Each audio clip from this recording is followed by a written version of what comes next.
Pero bago tayo magpatuloy ay pakilike ang ating video. Ganon din ang subscribe button, pati na rin ang bell icon para lagi kayong updated sa mga parating ko pang mga uploads.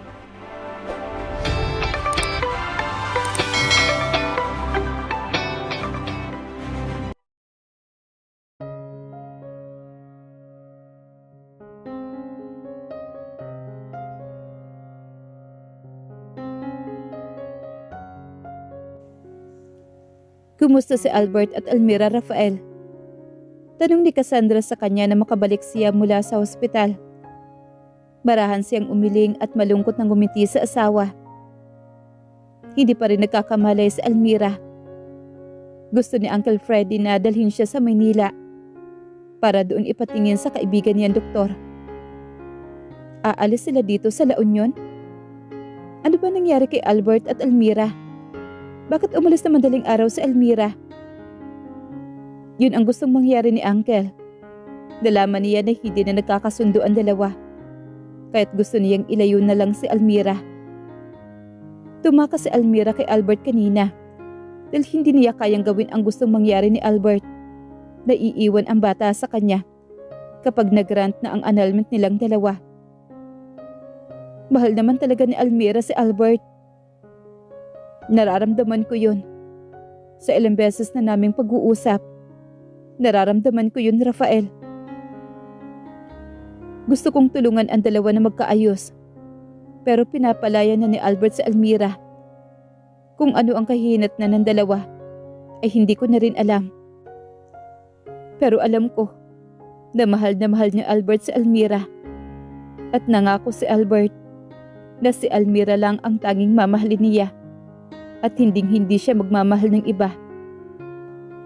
Niyakap niya ang asawa para iparamdam ang pagmamahal niya.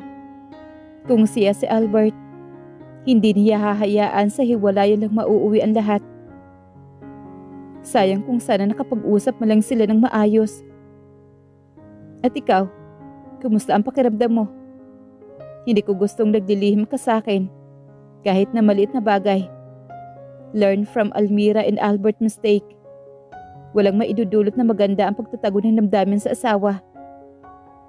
Hindi ba't ikaw ang mahilig na maglihim? Tumaas naman ang isang kilay ng asawa. Isang mahinang tawa naman ang pinakawalan niya. Sa kabila ng lungkot na bumabalot sa kanila sa pagkakaaksidente ni Almira, ang unang pagkakataon na nagsinungaling ako ay noong unang tayong nagkakilala. I tried to deny my feelings for you. Pero mula na nagtapat ako, hindi na ako nagsinungaling kailanman. I love you so much, and I will prove it to you the best way I possibly can. And I love you too much, Rafael. Alam kong nag-aalala ka ngayon kay Albert at kay Papa. Matutuloy pa ba tayo sa pagbalik sa Maynila niyan? Hindi kaya mas kailangan kanila dito?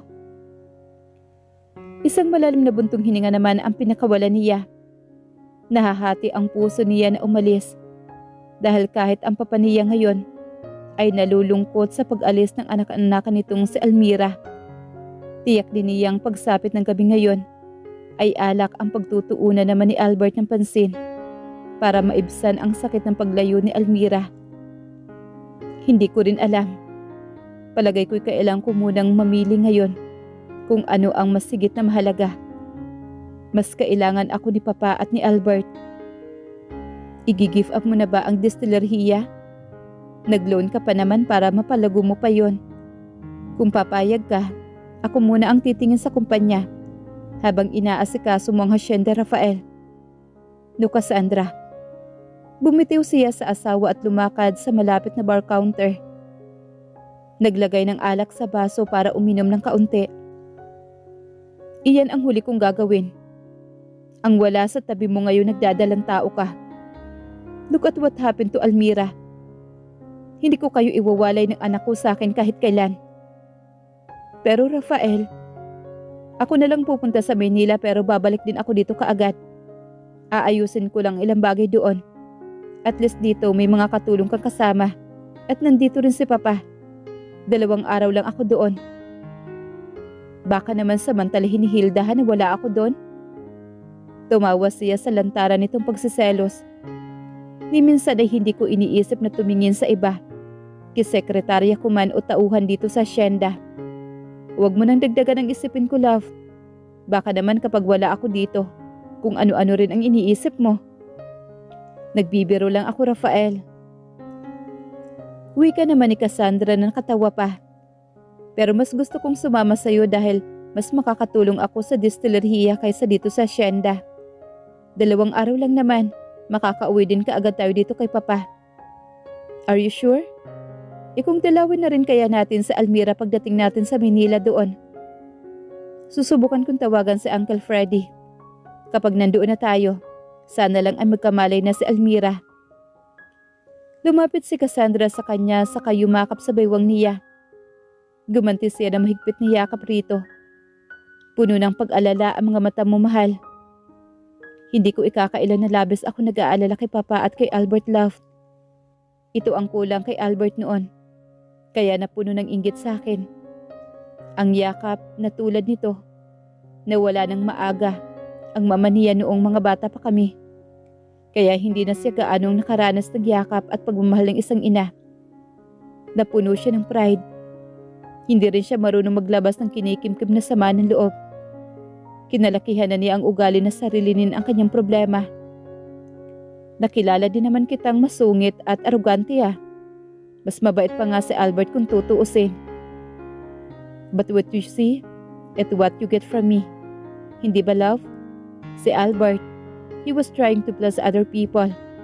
At sa panlabas na anyo lang ang nakikita mong ngiti sa kanya.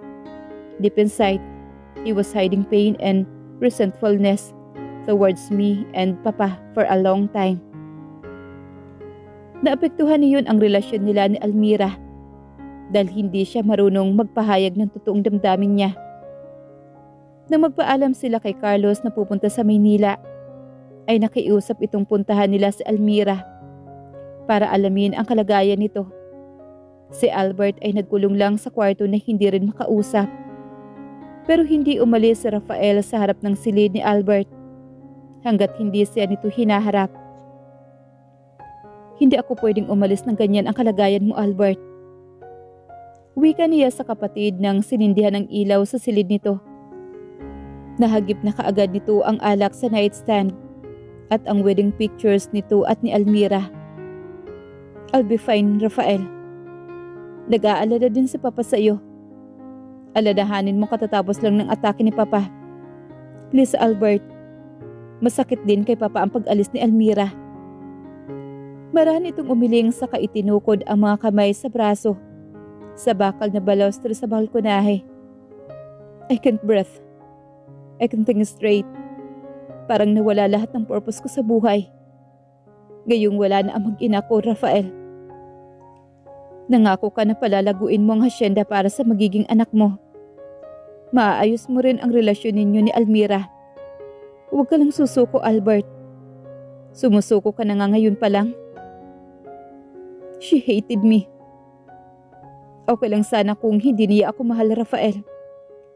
Alam ko naman na hindi ko mapapantayan ang pagmamahal niya sa iyo. Pero iba na kapag kinamumuhian na niya ako. Hindi ako ang minahal niya kung hindi ikaw. You were her first love. Inamin niya kay Cassandra yon. At ngayon ay nagsiselo siya sa sekretarya mo na karelasyon mo daw. Kaya ngayon, mas pinili na lamang niyang lumayo sa iyo.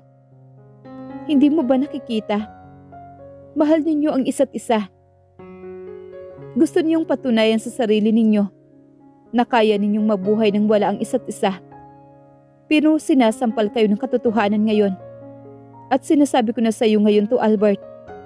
If you love a woman, more heaven and hell to prove it.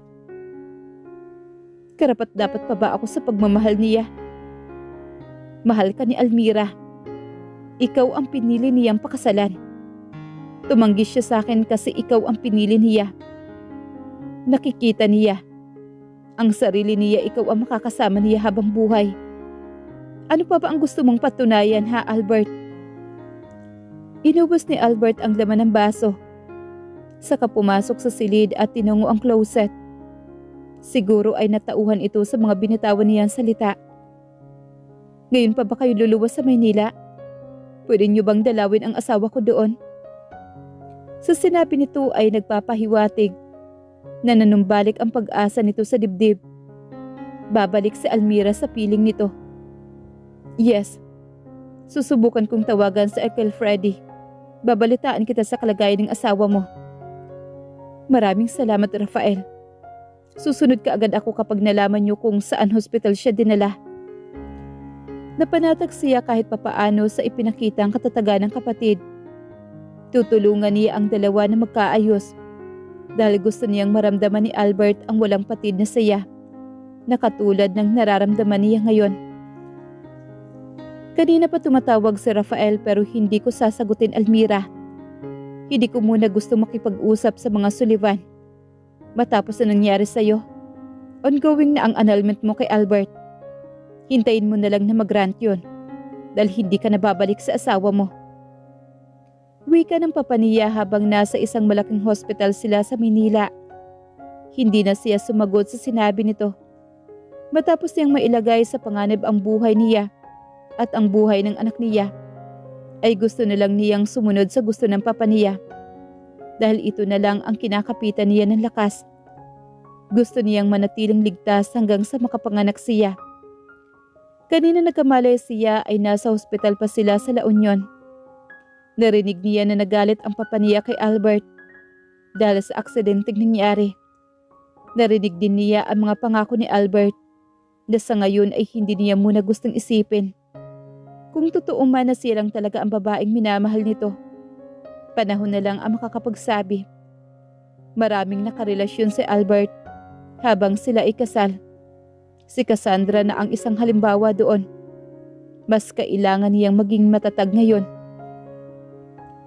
Tiyak na hindi kayo titigilan ng mga Sullivan, Papa. Sabihin niyo na lang na magpapagamot ako sa Amerika dahil hindi ako makakaalala. Mas mabilis ako makaka-recover kapag lumayo ako sa mga bagay na nagdudulot ng sakit sa kalooban ko. Sigurado ka bang sa Amerika mo gustong mga anak-anak? Hindi ko rin gustong malayo sa apo ko, anak. Hindi man kita gaanong naasikaso noong bata ka. Gusto kong bumawi ngayong kailangan niyo ako ng magiging apo ko. Dumito ka na lang sa Manila para mapupuntahan kita anumang oras. Marahas siyang tumango ng wala sa loob. Dahan-dahan siyang bumaba sa hospital bed para tanawin ang labas mula sa salaming bintana ng hospital. Mabuti na lang dahil walang nangyaring masama sa kanila ng anak niya. Kung hindi ay hindi niya mapapatawad ang sarili. Simula ngayon ay magbabagong buhay na siya. Sisikapin niyang maging mabuti siyang ina kay Alfonso at ipaparamdam ang pagmamahal na hindi niya naramdaman noong bata pa siya. Mula sa ika-6 na palapag ng hospital ay natatanaw niya ang makukulay na ilaw ng naglalakihang billboard. Pero malayo ang isip niya roon. Ang bumabalik sa alaala niya ay kung paano nagsimula ang pagmamahal niya kay Albert noong mga bata pa sila. Tatanawin niyang muli ang nakaraan sa huling pagkakataon bago niya ibaon iyon sa limot. Ang nabuo nilang pagmamahalan ni Albert, ilang taon na ang nakalipas. Ang simula ng kwento ni Almira at ni Albert. Oh, bakit nagmumukmuk ka dito sa duyan? Kanina ka pa hinahanap ng papa mo dahil marami pang bisita na gustong magbigay ng regalo sa iyo. Wika ni Albert na madatnan siya sa duyan na nag-iisa. Ika-14 na kaarawan niya ng araw na yon. Mga kaibigan naman yun ni Papa. Mga hindi ko naman sila kakilala. Bakit hindi ka mag-invite ng kaibigan mo para wala akong nakitang kaklase mo na dumalo? Umupo ito sa kabilang duyan sa kabahagyang idinuyan ang sarili. Tatanungin na naman nila ako kung bakit wala si Mama. Tapos pagdating sa school, tutuksuhin na nila ako na hindi ako anak ni Mama. May bali-balita sa school namin na hindi talaga siya anak ng mama niya. Lagi namang itinatanggi ng papa niya dahil hindi raw iyon totoo. Noon ay nananiwala pa siyang hindi ngayon totoo. Pero habang nagkakaisip siya, ay nakikita niya ang kaibahan sa pagtrato sa kanya ng mama niya at sa iba niyang kapatid na lalaki. At noong nakaraang taon lang ay umalis ang mga ito papunta sa Amerika na hindi man lang siya isinama. Doon daw muna mag-aaral ang mga kuya niya, pero siya ay mananatili dito sa La Union. Parati naman sila nagbabakasyon sa Amerika, pero noon ay kasama sila ng papa niya. Pero ngayon ay naiwan sila pareho. At ang chismis ng mga katulong na narinig niya mula sa kusina ay tuluyan na naghiwalay ang papa at mama niya. At ngayon nga ay hindi na lang umuwi ang mga ito sa birthday niya. Huwag mo na lang silang pansinin. Ako rin naman, hindi ba? Hindi ko totoong mama ang asawa ng papa ngayon. Gusto mong pumunta sa bayan? Anong gagawin natin doon? E di mamamasyal sa mall. Nagbigay ng pera sa akin si papa.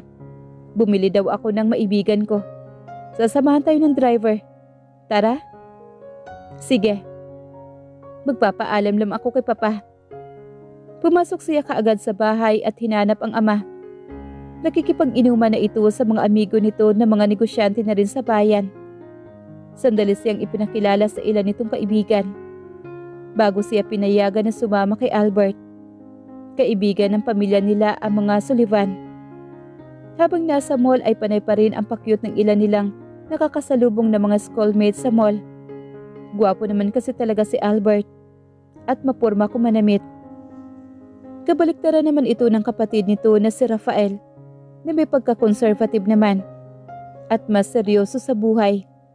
Si Albert ay palabiro at palaging nakangiti sa ibang tao.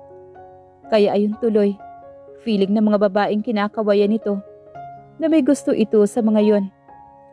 Tatlo sila ni Rafael na lumaki ng halos palagi magkakasama. Halos magkasing edad sila ni Albert na matanda lang ng ilang buwan. Si Rafael ay matanda sa kanila ng 2 taon. Pero hindi niya alam bakit sa kabila ng parehong mabait ang dalawa, madalas ang mga ito na magtalo. Sa huli ay si Rafael na lang ang makikipagbati sa kapatid. Tapos ay okay na. Siguro ay dahil malaki ang kaibahan ng ugali, kaya nagka-clash ang dalawa. Anong gusto mong bilhin? Birthday mo naman, ipag-shopping kita. Kung makapagsalita ka parang ikaw ang papa mo ah. Sagot naman niyang nakatawa. Magkano ba ang bigay sa'yo? 30,000. Allowance ko yun sa isang buwan. E de sige, bibili ako ng bagong damit. Hinila niya si Albert sa department store at nagsimulang magsukat ng shorts at blouse. Matiyaga naman naghintay si Albert sa labas ng fitting room para magbigay ng opinyon sa isinusukat niyang damit. Eto, maganda ba? Hawak niya ang puting shorts at floral na off-shoulder top. Nakikita niya sa mga kaibigan niya na nagsusuot ang mga ito na maiksing shorts. Pinagtatawanan pa nga siya nito dahil lagi siya nakamaong na pantalon. Katulong kasi ang kasama niyang mamili ng damit at pinagbabawalan siya mamili ng modernong kasuotan.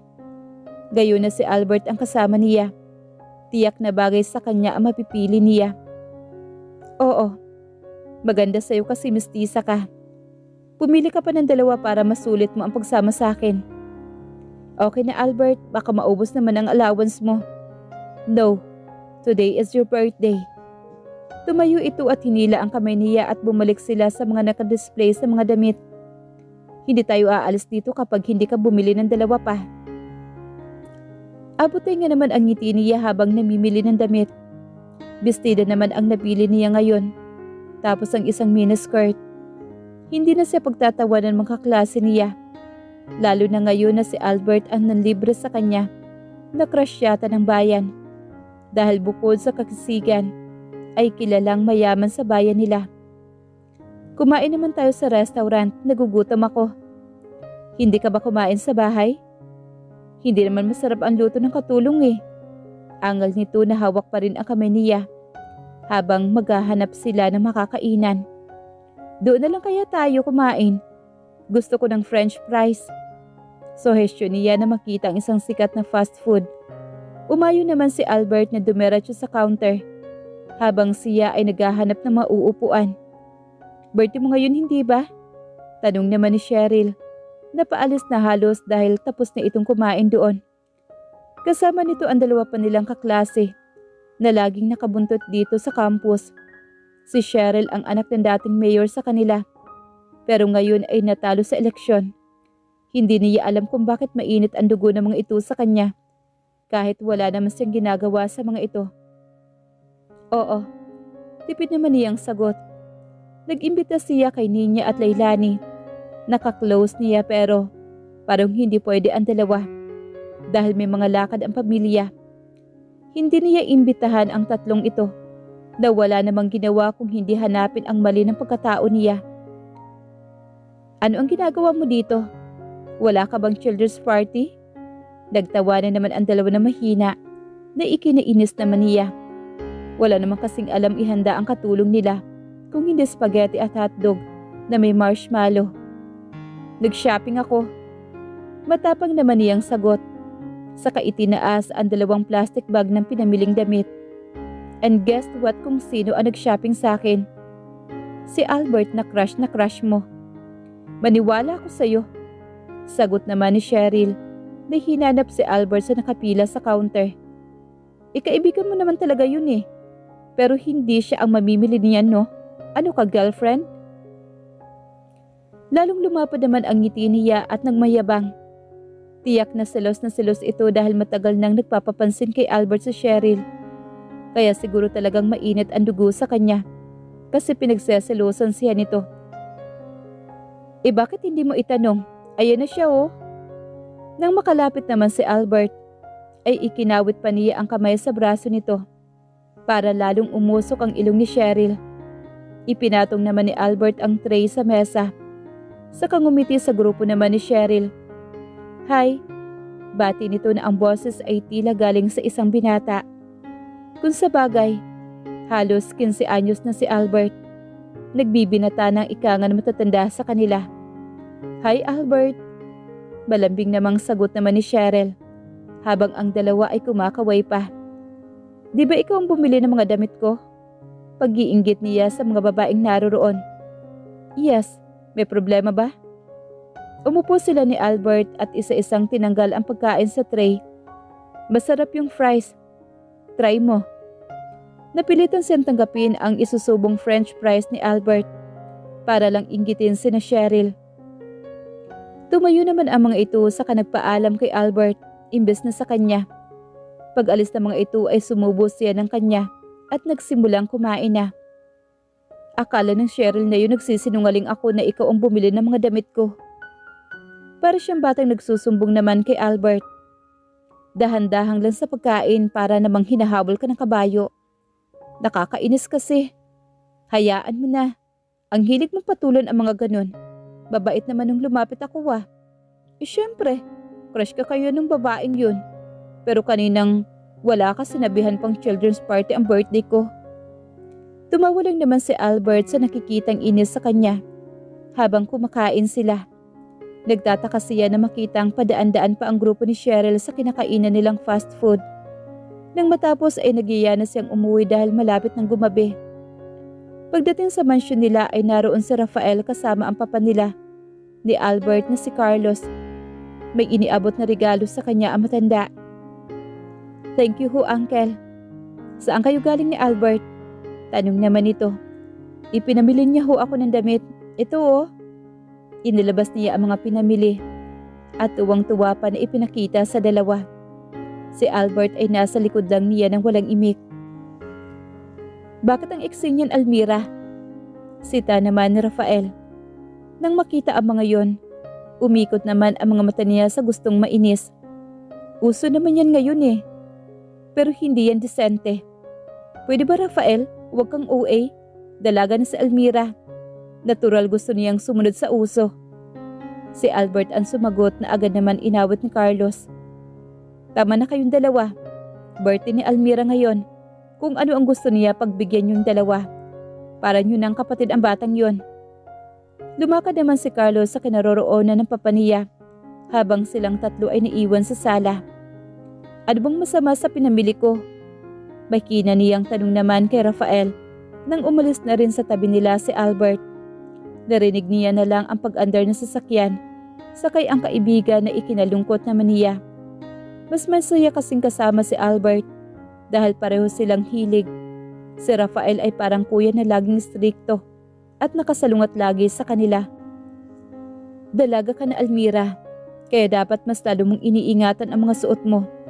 Parang ganyan, makikita na yung singit mo kapag umupo ka. Suot ang shorts na yan. Sus, dito ko lang naman isusuot sa bahay. Kayo lang naman ang madalas na makapunta dito. Hindi ko na lang isusuot sa labas. Katwira naman niya rito. Sigurado ka ba dyan? Oo nga. Naiinis niyang sagot. Isusuot ko nga ngayon. Excited na ako. Huwag na ngayon. Sa ibang araw na lang. Maraming kainuman ang papa mo. Mga lasing ang mga yan. Umakyat ka na sa kwarto mo at huwag kang bababa hanggat hindi sila natatapos uminom. Manunood muna ako dito ng TV.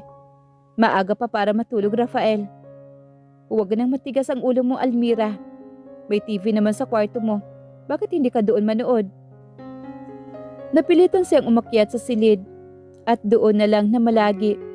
Kung sa bagay ay maingay din naman ang kainuman ng papa niya, kaya't wala din siya maintindihan sa panunuuri niya. Bago niya binuksan ang TV, ay isinukat niya ulit ang mga damit. Tuwang-tuwa siyang pagmasdan ang sarili sa salamin. Naiinis siya kay Rafael dahil hindi niya maisusuot ang mga ito sa labas ngayon. Gusto pa naman niyang inggitin ang mga klase niya na lagi siyang binubuli sa campus. Kaya mas gusto talaga niya si Albert ang kasama sa mga lakad nila. Bukod sa mahilig humawak sa kamay niya si Albert, na para bang ayaw siyang pakawalan. Pareho pa sila ng hilig sa lahat ng bagay. Siguro kasi ay magkasing edad lang sila. Pero dahil gusto ni Carlos na laging nakabantay si Rafael sa kapatid nito na si Albert, pati tuloy siya ay nadadamay sa pagiging istrikto naman ni Rafael. Minsan natutuwa siya sa pagiging overprotective nito, pero madalas naman ay nakakainis. Simula ng araw na yun ay lalong dumadalas ang pagsasama nila ni Albert sa mall, kasama ang driver nila. Si Rafael naman ay palaging nasa bukid na tumutulong kay Carlos sa pagmamanage naman ng farm. 17 pa lang ito pero parang 30 na kung umasta sa responsibilidad sa mansyon. Iyon naman ang hinangaan niya kay Rafael. Responsable at palaging iniisip ang bawat ikinikilos. Si Albert naman ay happy-go-lucky na ang gusto lang ay pasarap sa buhay, kasama ang mga barkada nito sa bayan. Sa ika-16 na kaarawan niya naman, ay mas pinili na lang niya ang mag-travel sila ng papa niya sa Amerika. Hindi na kasi nakakauwi ang mga kapatid niya dahil nag-aaral doon, kahit ang mama niya ay hindi na dumadalaw sa kanila. Ilang taon na siya nangungulila sa mga ito. Nakikita rin niya ang malalim na pag-iisip ng papa niya kapag mag-isang umiinom sa silong ng puno ng akasya. Gusto niya magkaayos pa ang mga magulang niya. Noong nagkaanak ka sa iba, alam mong tapos na ang pagsasama natin, Freddy. Narinig niyang wika ng mama niya na sadyang ipinarinig sa kanya. Hindi na kailangan pang kumpirmahin kung sino ang anak na iba na tinutukoy nito. Siya lang ang batang iniwan sa papa niya. Siya lang ang hindi dinala sa Amerika. Siya lang ang hindi nakakaramdam ng pagmamahal. Hindi pa ba sapat na pinagdusahan ko na ang pagkakamali ko sa loob ng napakaraming taon? Hindi na ako ng babae. Hindi na ako tumingin sa iba. Pero hanggat nandyan ang anak mo, ipinapaalala niya sa akin ang pagtataksil mo. Hindi na kami babalik sa Pilipinas. Dalawin mo na lang kami ng mga anak mo dito dahil maayos na ang kalagayan namin. Kahit iuwi mo pa ang ina ng anak mo sa mansyon, ay wala na akong pakialam, Freddy. Isa iyon sa pinakamalungkot na birthday niya sa buong buhay niya. Nakumpirma niya ang totoong pagkatao. Napilit pa niyang itinatanggi sa sarili ang mga naririnig na bulong-bulungan ng mga katulong. Pinahid niya ang luha sa mga mata. Sa kapilit na inaalis ang sakit sa dibdib niya. Naiintindihan niya ang ina kung bakit mahirap dito ang tanggapin siya. At alang-alang sa papa niya, pinanindigan siya. Sisikapin niya pa rin paluguran ang mama niya. Kahit matapang ang pakikitungo nito sa kanya, may utang na loob na rin siya rito. dahil hinayaan itong masira ang pamilya nito. Mabigyan lang siya ng papa niya ng matutuluyan. Hindi sa tuluyang inabandonan nito at sa loob ng ilang taon ay nagpanggap ang mama niya na tumayong magulang sa kanya. Mamamasyal tayo dito sa magagandang lugar sa Amerika, papa. Tapos bibilhan natin si mama ng gamit sa bahay. Kasi yun ang hilig niya, hindi ba? Mahilig siya sa mga antik na vase. Tumango ang papa niya sa kapilit ng ngumiti sa kanya. Kailangan niya magpanggap na wala siya narinig na ganoong pag-uusap kanina. Kahit alang-alang na lang sa papa niya na hanggang ngayon ay pinipili pa rin siya panindigan. Kahit pa ikinasira na ito ng totoong pamilya nito. I love you, papa. Hinawakan niya ang kamay bago sila sumakay sa kotse para maglibot sa Los Angeles, California. Salamat po sa pagdadala sa akin dito kina mama. Sa kaarawan ko ngayon, papa. Yumakap naman ang papa niya sa kanya nang mahigpit na walang salitang binibitawan. Simula sa araw na yun ay mas magiging matatag siya para sa kanilang mag-ama. Bumili siya ng pasalubong kay Albert, Rafael at Uncle Carlos bago sila umuwi sa Pilipinas. Bukod sa pamilya niya ang mga Sullivan, ang itinuturing niyang pangalawang tahanan na hindi humuhusga sa pagkatao niya. Babalik ako dito sa summer, mama. Wika niya sa ina na magpaalam dahil pauwi na sila sa Pilipinas. Hindi naman ito sumagot kahit alam niyang labag sa kalooban nito na babalik siya. Kahit papaano ay hindi nito lantaran na ipinapahayag sa kanya ang pagkadisgusto nito. Umaasa pa rin siyang balang araw ay matatanggap na rin siya nito bilang anak ng papa niya sa labas.